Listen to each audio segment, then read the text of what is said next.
Yo, I'm a Baddie Daddy in the gym on the live. Pushing heavy weights, man, makes me feel alive. Get home from a long day at work just to see the smile on the kids as they go berserk. Can't wait to catch a cold one with the bro. Shooting the shit and prepping for the show. Counting down the days for the weekend just to get no sleep and then do it all again. Where did the Greedo start with this group? The Greedo? The Greedo. Is that what it's called? 100%. You want to know why I know it's called the Greedo? Because of the movie Coco off of Okay. Disney. Okay. Great movie, by the way. Watching that with Sophia, dude, like Halloween time, that's a go-to for me. And I watch it more than the kids do at this point. They'll fall asleep. They'll get their attention elsewhere. And then I'm like still watching Coco. And the actual like ending where he is the father, that's watching it the first time. I didn't know that until like that happened. I was like, holy crap. I didn't put two and two together. But obviously watching a lot of Disney movies with kids. What do you think the top 3 Disney movies are?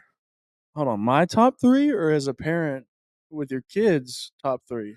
Well, yeah, that's a good question. So probably top 3 that you sit down with your kids and you watch a Disney movie. What are the top 3 you're like, hey, let's watch this one? I'll watch any Disney movie with a kid for sure. Yeah. My kids, I'll sit down and watch any of them. But I'm a superhero guy. Loved The Incredibles.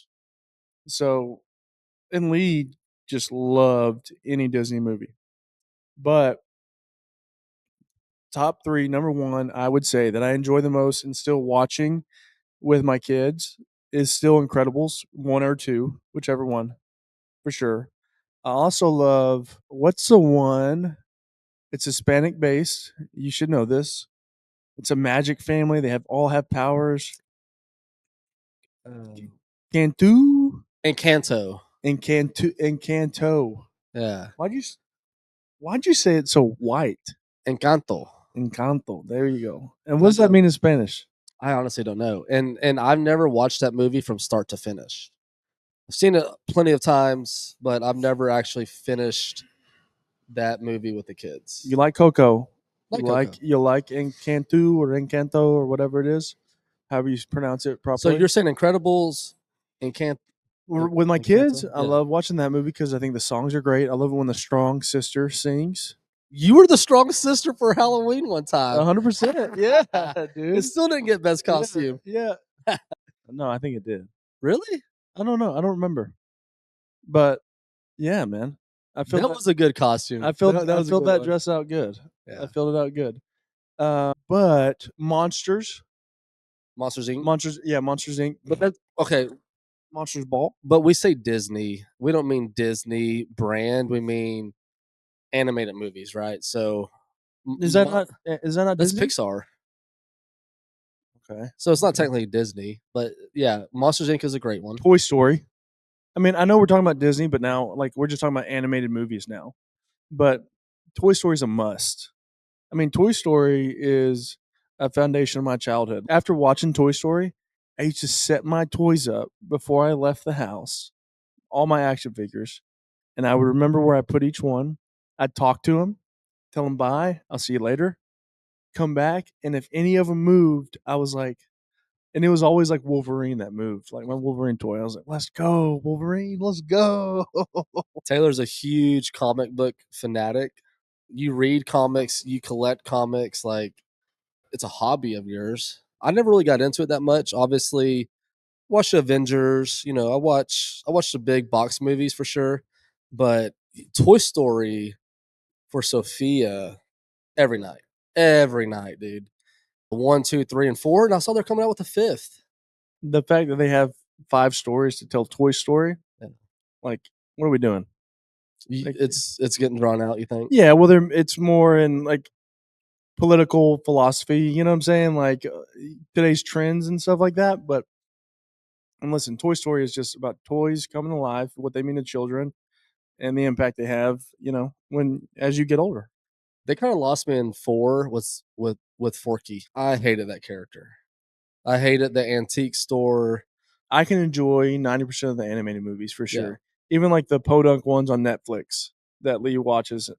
It's just all about sound to me. If the sound doesn't like if you're walking through the grass and I don't hear the grass walking, I'm out. I want to feel like I'm in that story some way and not just like I'm watching somebody that made a cheap movie. No offense to whoever, but yeah, I want to feel like, hey, there was some effort put into this. Yeah, there's a lot of those, like Toy Story.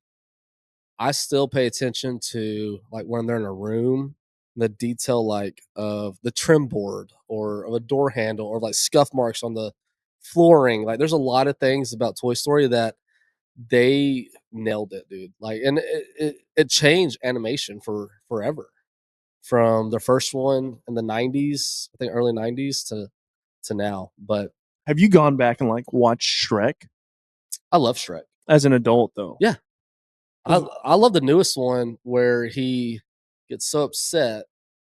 His wish is to go back in time because he's screaming at kids, very stressed, too much going on. The wife is like questioning him, like, "Hey, is everything okay? What's going on?" And then he realized that that was not what he wanted actually. And before his wish, he had the life that he always wanted. So, Incredibles, Encanto. when we're talking about Disney, I like it because it's a newer one, but Lee always has been infatuated with animals, tigers, lions, horses in particular. But the new Lion King was really cool. Is that Mufasa or the No, the new one. I haven't even watched that Okay. one. Like, listen, I'm an OG man. Stick to the original. I'll watch it eventually. Like Lee wants to watch it, we'll watch it. But you cried as a child watching that movie because you lost your father, and this is what like it brings it full circle for me. Is I remember the first time I watched it, I bawled harder as a father watching that movie more than I did when I was a kid watching that movie because I was just like envisioning myself leaving my son and then like how my son would adapt to it and then like the struggles we all go through and I'm just like yeah dude I one of the first times like watching a movie with my son like I'm crying and then he reaches, "Are you okay, daddy?" I'm like, "Yeah, I'm good." And he wipes my tears from my eyes. I'm just So like, did he cry? no. Yeah. And that's what I don't get. I was an emotional kid. At least an emotional kid. I said that last time. That's one of your characteristics. Let's not get into it. All right. Sophia didn't really cry as she did recently in that movie. Now that she understands more of like the concept of death, because she asked a lot of questions about, we just lost my grandma a couple months ago. So she asked a lot of questions about where's grandma. So like that conversation has happened with us. We passed the cemetery. Hey daddy, what is that? So I kind of, I try to be as upfront with it and not hide things with her. So the idea of death is definitely there.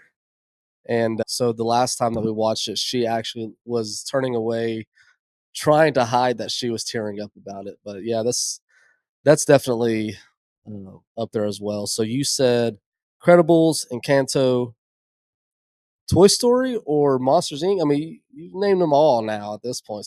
All right. If we're gonna go top three, any Disney animated movie, I will sit down and watch with my kid. Incredibles 1 or 2. Encanto's up there. And Lee doesn't really like it, but I'd try and put it on. I love Coco. Love it. I love the music. I love the little kid playing the guitar. I love everything Like the about it. heritage and stuff like Yeah, that. and like the history behind, Day of the Dead, or I think that's what they're Cool. celebrating. And the Frenda, La Frenda. Yeah, and it teaches a little bit of Spanish here and there. My son still doesn't know Spanish. No, well, My dad's Hispanic, and I mean my wife speaks Spanish, like grew up speaking Spanish, and our kids know like 10 words. that's more than my kids. Yeah, but it's still something that we're working on. Obviously, living in Texas, that's gonna be a huge part of their culture nowadays. So I think my top three would be Toy Story, but not the whole like series. If I'm going to sit down and watch a movie with the kids, and if I'm going to get engaged into the movie, it's definitely Toy Story 3 when they're at the daycare. Toy Story 3. Yeah, definitely Toy Story 3. Let's see. Lion King for sure because it takes me back. I can always sit down and watch that one. That's definitely a classic for our generation. live action one or like the cartoon one? I actually prefer the cartoon still. Like the live action one, it almost feels so real, and it is cool to see like those graphics and what technology is at this point. But I think for my engagement and to like enjoy it as much as I want to, it's still the old one. The number 3, oh, the little dinosaur. Oh, we just watched that last The little night. dinosaur. That's a good. That's like the new Lion King for our kids, I think. Yeah, right. Kind of the same concept. But if you don't have kids yet, you're about to join the Baddie Daddy Club. The Good Dinosaur is definitely one of the first ones that you should watch with your kids. Is it called The Good Dinosaur? The Good Dinosaur? Yeah. So one thing that I've noticed about animation movies, and I kind of wish that there was a little bit more of this, is I wish that there was more sports themed animation movies. Like Kane is so big into race cars. He loves sports. Sophia is so big into like princess makeup. She loves sports. There's not a good animated movie about sports. And I think that it would catch their engagement. It would catch our engagement. It would show a different aspect for the kids, to see the competition, to see sportsmanship and stuff like that. So I think it's pretty crazy. Just introduce them to Little Giants. Yes. That's a great movie. Yes. Kid friendly. Yeah. I mean, like you can't reenact sports, I think, in the animated movies. It just doesn't translate the same. Or you could Inside Out 2. Yeah, there you because go. she plays hockey. That is a good one. That And is a good one. I've watched it maybe once or twice. Yeah. But that deals more with anxiety, which Yeah. we talked about. Another topic of last episode. We don't need The Little Giants is very clutch. Watched it. I had a flight a few months ago with the family. Put it on for Sophia, thinking that hey, this would entertain her. She falls asleep. I end up watching the whole thing. We even land. The kids are trying to get my attention. I'm still trying to watch it on the iPad. I wanted to finish that movie because it's been so long since I've seen it, and I just love seeing the Dallas Cowboys stomp some freaking Giants, bro. Love it because we don't. I mean, we've seen it in our lifetime, but not like the '90s, right? So Dak does own the Giants. Dak owns the Giants. He owns the NFC East, technically. Cooper Rush could have owned the Giants for the last 10, 15 years. But Dak is his win-loss record against NFC teams is pretty good. It is. Yeah, I mean, you can't deny that. And those are competitive games. Like those are big games. Yeah.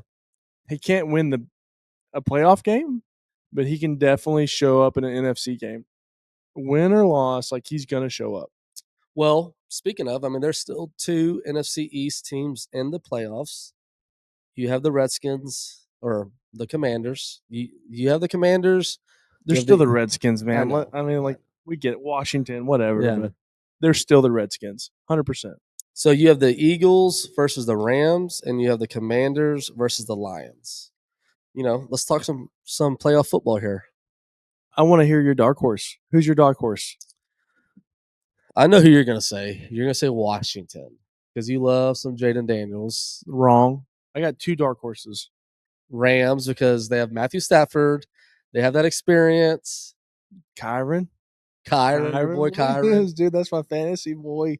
Okay, so on the NFC side, I mean, well, look, let's just get straight to the case. So on the AFC side, you have Houston at the Chiefs. You have the Ravens at the Bills.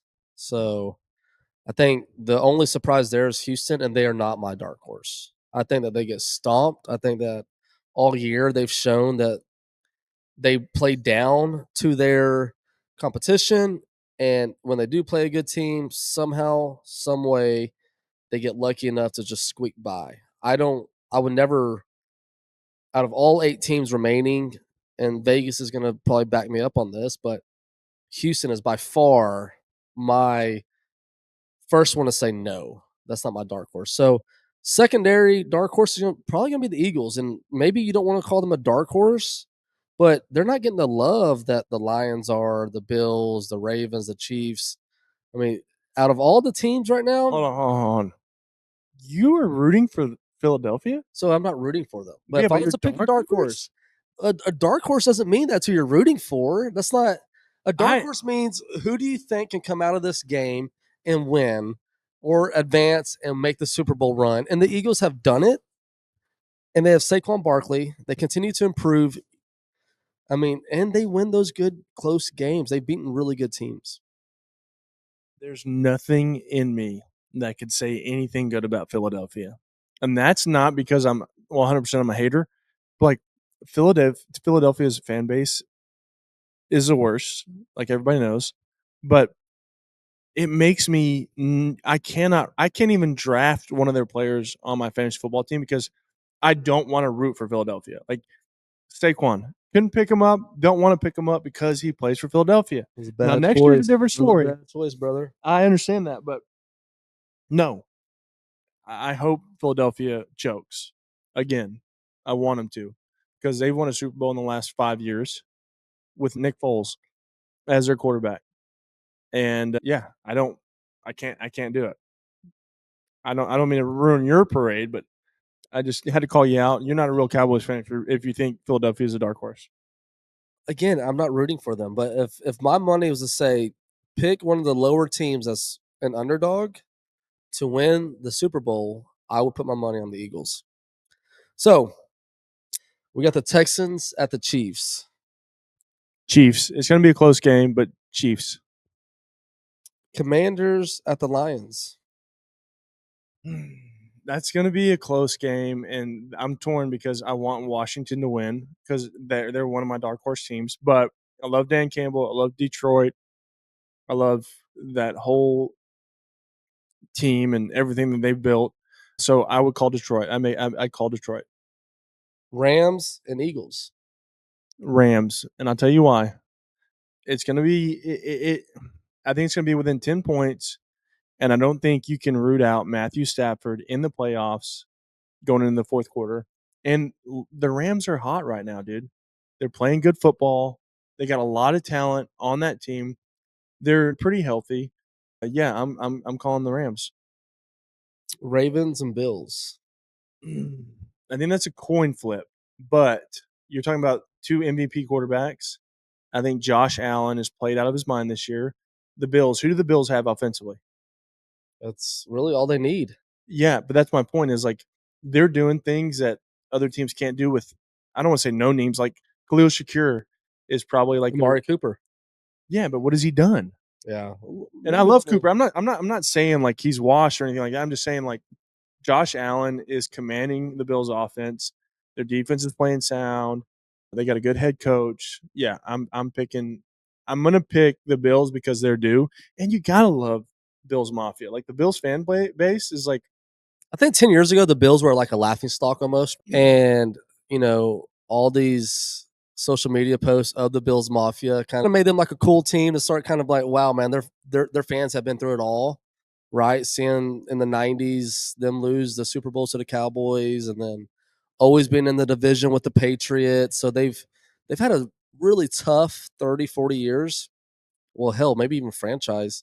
And now it's their time, and I'm rooting for them as well. So I'm also going to take the Bills versus the Ravens. I'm going to take the Eagles to beat the Rams. The Eagles find ways to win, and we hate it. As that's an Cowboys easy fans, pick. It's the easy pick. Yeah, that is the favorite. I'm going to take the Lions to beat the Commanders and the Chiefs to beat the Texans. So per Vegas, I picked all of the favorites to win. Well, actually, the Bills are the underdog by 1 point. I mean, that makes sense. Lamar and Derrick Henry are just playing Almost out of their mind. unstoppable. Yeah, it's unreal. What Derrick Henry can do at that size for as long as he's done it, Is he bigger than me? he's six two. I think he's 6'3". He's 6'3". That's me playing running back, Bubba. Dude, just faster, stronger. If I was still playing and working out, debatable. But yeah, he's probably faster and stronger. But when it comes to the Rams, I somehow gravitate towards them. And I do think it's because of Matthew Stafford and Sean McVay. Matthew Stafford has that Brett Favre Romo-esque to him that he can make that turnover that's like scratching your head, like, why did he make that throw? But damn, he can throw that ball. He's a Dallas boy. That offense is just fun to watch. The way that they've been able to kind of rebuild without rebuilding. So they won a Super Bowl, traded all these draft picks. Their best defensive player retired. They continue to be there. And the Cowboys, your Dallas Cowboys, I don't want to talk about the Cowboys. are missing the playoffs. They're in Cancun. QB controversy between Cooper Rush and Dak Prescott. We're about to hire Deion Sanders.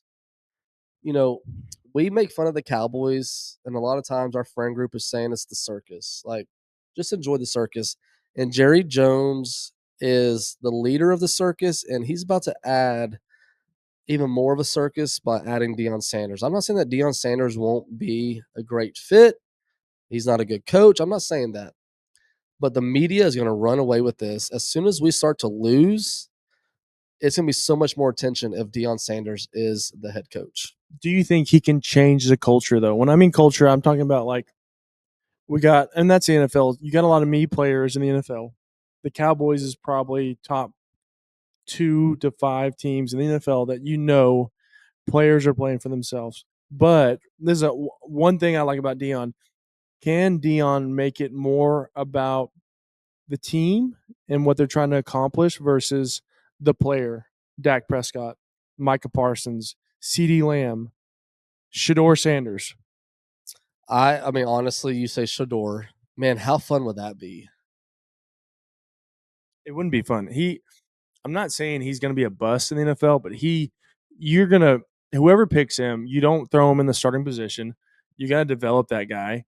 Just watch him at Colorado. I'm not saying he's not good, but I don't like what I saw at Colorado. Like, he had a lock on Travis Hunter, Heisman. and they definitely that was a ladder there, but I didn't see anything that Shador provided that I was like, man, this guy's going to be it. I'm not saying he's not NFL caliber, but even if Deion comes or he doesn't come, they're not picking Shador Sanders. Maybe in like the 6th round, which Shador should still be available then. He's not, dude. He's like first round, second round grade. I guarantee there's no way a team picks Shador Sanders in the first 2 rounds of the NFL. But you know how it goes. These guys go to the combine. They show that they have this prototypical height, weight, speed, arm strength, and then they shoot up the charts, just like Daniel Jones did coming out. Just like, some of these other guys that just were like mid-tier college quarterbacks, Carson Wentz, right? They show up, and Carson Wentz wasn't mid-tier. He got injured, and then just after that, he just hasn't been able to get past that injury bug. I think he's a backup quarterback for Kansas City. Yeah, that's the best job in the world, right? Is being the backup quarterback. You're getting paid tens of millions. Don't go play. Got a Super Bowl ring. You don't get hit in practice. He's coasting right now. So kudos to Carson Wentz. We'll see the playoff schedule. May have like a football hosting party somewhere. Go live with the crew. Get some of the guys together. So, Super Bowl party. What's what's a must at a Super Bowl party? I think there's a lot of things that make a good Super Bowl party. Me, you, and the boys can go watch the Houston Texans versus the Lions and have a rooting interest and have a good time. What makes a good Super Bowl party to me is going to be audio. You have to hear the game. Like, having music overtake or just a lot of ruckus is kind of makes the game a little hard to follow. So you're not watching play by play, and that's kind of hard for me. The second thing I think that what makes a good Super Bowl party is going to be some type of like wager within the group, right? So a lot of people do like squares, or a lot of people do, like these bingo cards or stuff like that. It gets the engagement of not only us that are going to be fans, that are fans, are going to watch any team, but it's also going to get the engagement of the wives to have a rooting interest for something to happen during the game as well. And to me, good food. So I nominate Taylor McCullough to make his sugar meat, his brisket, his burnt ends, his ribs, the whole 9 yards, and that makes a must-have for the Super Bowl. Yeah, but now you just brought up a sore subject. What's that? Sugar meat. Yeah. What is sugar meat, Kevin? Define it. I've never heard sugar meat before my second born's first birthday that you couldn't partake in the sugar meat, which was ribs and brisket. You couldn't eat it. And burnt ends. Last year, March, it was about a year ago. You're hosting a party. My son's birthday party. I flipped the switch mentally about a week before that of a very strict diet, which consisted of limited sugar, limited red meat. I wanted to see faster results as fast as I could, and me basically being on a calorie deficit was my goal to achieve that, along with exercising, cardio. And Taylor had a party. He's fuming right now. He doesn't want me talking about this. He had a party. He's hosting, and when Taylor hosts, he's a good host because it's food, it's the fridge of beer, it's good decoration, it's good vibes. And I walk in with a water bottle, get offered a plate, get offered a beer, turn them both down. Taylor's busy. He's entertaining the party. He scans the room, sees me. Cooking. Yeah, cooking. He sees me, looks at me. I'm telling people, no, I'm good. No, I'm good. He's eyeing me a little bit, and then eventually the word gets out that from the bros that I'm not eating Taylor's meat. And man, you held that over my head for probably 6 months. Because I walked up to you and I was like, dude, you're not gonna eat any of the food. Like, I didn't even bust your balls for not partaking in any alcohol consumption. Like, I was over that. But then, like, I walk up to you with a plate of food, and you're like, "Nah, I can't eat it. It has sugar in it. That's sugar meat."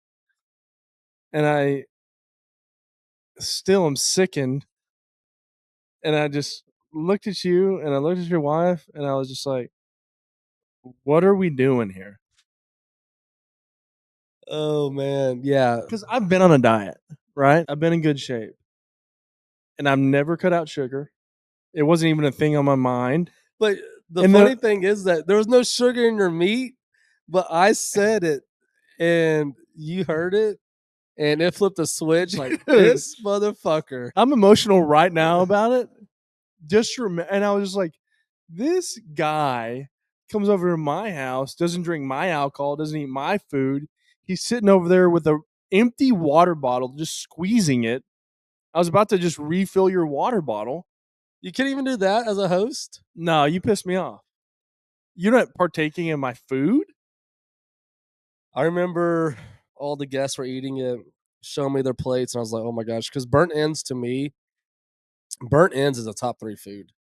My parents were asking me the other day, what is your favorite food? And I said, it's probably barbecue. It's ribs, it's brisket, and burnt ends. And dude, you had all of that. One would say I was making it for you, Kevin. Mm-hmm. But not for your 1-year-old boy. Oh, dude. Oh.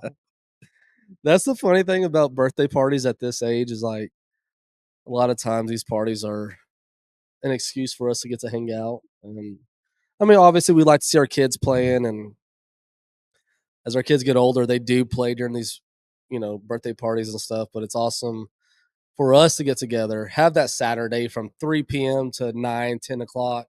Kids are worn out. They're ready to go to sleep. We're 15 beers in. Wives are ready for, they're ready to go 3 hours ago, but we're having a good time with the boys somehow. We're making it about us. You know what I'm just sitting here thinking about? As you're talking, this guy didn't eat 1 ounce of my barbecue.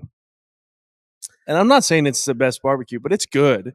It's good enough to where you can't pass up. Like, I'm no expert, but I mean, I laid it out. I mean, I had it all. I will say this: if you do the same thing this year, I'm eating it. No, I'm not. I'm never doing that again. It's done. You're gonna do that to Dean. His second birthday. You're not gonna have barbecue. No, man. Dino nuggies and whatever this kid eats, because he's a picky eater. He used to eat everything, and then there was just like a flip a switch. Well, we'll be leaving about an hour into the party then. We'll have Little Caesars pizza. Hey, Little Caesars, if you want to sponsor, we have plenty of kids' birthday parties. I went to a Halloween party dressed as Little Caesars delivery guy. I need a sponsor. Let's go. Pizza. All right, I'm gonna move on. It's about who you're around at a Super Bowl party. I think it's number one. Number two, for me, when I'm a Super Bowl party, I want to see the commercials. I have to see the commercials, especially if I know that like, there's a new comic book movie coming up, and I know they're going to release it because they usually release all the badass trailers during a Super Bowl game. I'm probably going to list five here, but Super Bowl commercials are just great. I love hearing it. Um, Halftime show is big. The one where Eminem, Snoop Dogg, Dre Super Bowl. It was like 2 or 3 years ago, I think. Oh yeah, yeah, yeah. That was a great Super Bowl halftime. And then food is a big thing, but like you have to have chips and queso, chips and salsa. You have to have that at a Super Bowl party. And then alcohol. And the best thing about like this year's like Super Bowl party, like you have the best setup for any like sporting venue here because it's so open and abroad. Everything can be collected here. You know where the kids are, big backyard. Like it's just perfect. And so your kids can be kids and adults can be adults. And again, that goes back to like location. But yeah, I think those are like the fives like big things for me because majority of the time you're watching Super Bowl, you're just gonna be munching. So like, but if I'm munching, I definitely have to have chips and some Yeah. form of queso. Now, would you feel the same way if the Cowboys were in the Super Bowl, or would you be on your couch saying, "I don't want anybody around me because I'm so invested in this game"? Or would you still be like, "Hey guys, we got to get together. This is one thing that we've never experienced together." Because at a Super Bowl party, people are talking, and maybe you can't focus on the actual game, play by play. If the Cowboys were playing against the Chiefs in a Super Bowl, are you still wanting to get together, or are you like, no one talk to me? I'm on my couch. I'm watching this game, and I'm going to dissect everything. No, but I will say, God willing, Cowboys ever make the Super Bowl, I don't want to be around my kids. I want to be around the people that appreciate the Cowboys being the Super Bowl. I don't want to be in my house because I'm just going to be pacing. I won't be able to sit on the couch. I want to be in an environment where I can stand up, drink, and ride the highs, ride the lows. So if the Cowboys make the Super Bowl ever, I'm not bringing my kids. They're staying at home. Yeah, Well, sure. honestly, dude, at this rate, we won't see that until our kids are probably drinking with us. No, you got to have hope. You got to have hope. That's a part of being a Cowboys fan. We're always in it, right? Like everybody's like, "Oh, we hate Cowboys fans." Why? Like you hate old Cowboys fans. New Cowboy fans are not like the old. Like we're not riding the dynasty, the '90s dynasty. I think that's a good point. I don't walk around saying, "Oh, we are America's team." I walk around saying we are a circus. We have been a lot of heartbreak. Like there's been a lot of things that I mean, it's almost got to the point whenever I watch the Cowboys now, I may be emotionally like numb. You're If they lose, it doesn't ruin my day like it used to because I'm so used to it. you're numb to the loss, but you're Yeah. not numb to the victories. You know what I'm saying? And that's a problem with being a Cowboys fan. Let's just say the last 5 years. Like even with Mike McCarthy as head coach, like Cowboys have put good product on the football field. Regardless, mismanaged, miscoached, whatever you want to say, like you're not a clown for thinking like the Cowboys were a contender last year or the year before that. Like, dude, we played the Packers first round. The Packers were nobody. They came in our hometown and stomped us. I'm not saying we're going to be anything special next year, but like, I don't root for anything to lose or to be unsuccessful. So, whatever we do next year has got to be better than what we did this year. And that's another characteristic, competitiveness. I like it. I like it. We talk sports, guys. We talk fitness. We talk grilling out. We talk beers. I think now it's time to talk about our top 3 New Year's resolutions. We're still just a few weeks past the New Year's here. A lot of New Year's resolutions are probably already dead by now. Mine are not. I'm going to start it off because you're not going to like my take. I haven't made like a New Year's resolution in like 4 years. And I don't know if that's a hot take or a common take. I just don't make resolutions. Like there's things I want to be better at every day. Diet, nutrition, finances, all that stuff. The new year doesn't start that for me. It's just like just trying to be better every day. I have goals and I just set to achieve those goals this year. But I wouldn't say I have like a New Year's resolution. I mean, So I had dry January as a New Year's resolution, and that is that was dead like day one, dude. 100%. 100. So we just had our third kid, and I was telling Smith, I was like, yeah, I think I want to just take January off and chill. And she's like, you always do this every time.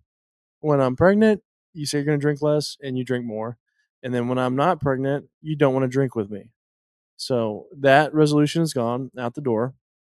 But I would like to have like a 3 week dry cycle for sure. I don't know if I can achieve that because I like drinking. And not like I don't drink every day, but I like socially drinking. Like when we're doing this podcast, I love having beers. On Sundays, probably my favorite day to just day drink and cook out or whatever I have to do with it. Like love doing that. I'm not saying I get toasted on a Sunday. The Cowboys aren't playing, so I ain't got to worry about that. But I just have like yearly goals. I can't remember the last time like I made like a resolution where I'm like, all right, this is what I'm going to do. I think it's a mental reset for a lot of people, me included. One of my New Year's resolutions is health. I don't do the checkups that I need to do.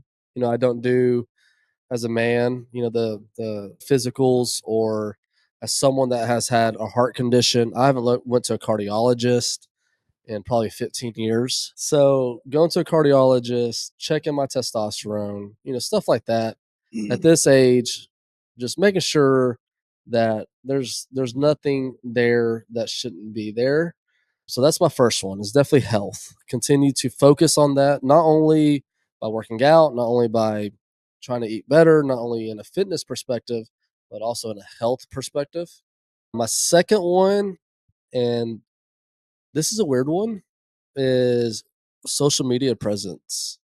Trying to post more. And I think that it's kind of like an awkward one because posting too much can be a thing. I see it with people and I'm like, man, get off of, social media. Like don't run to social media just to post these statuses or these photos of what you're doing all the time.